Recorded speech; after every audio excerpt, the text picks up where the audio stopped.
اگلے دن اجاز وقت پر آ گیا۔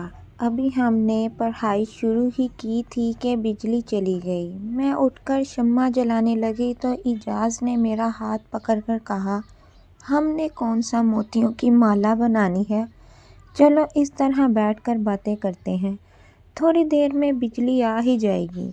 تو میں وہاں بیٹھ گئی اور ہم ادھر ادھر کی باتیں کرنے لگے۔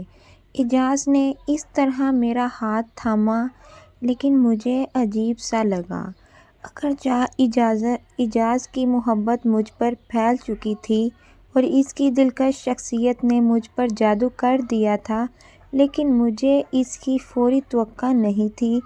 اس وقت کمرے میں اندھیرا تھا اور ہم ایک دوسرے کے چہروں کے اثرات دیکھنے کے قابل نہیں تھے۔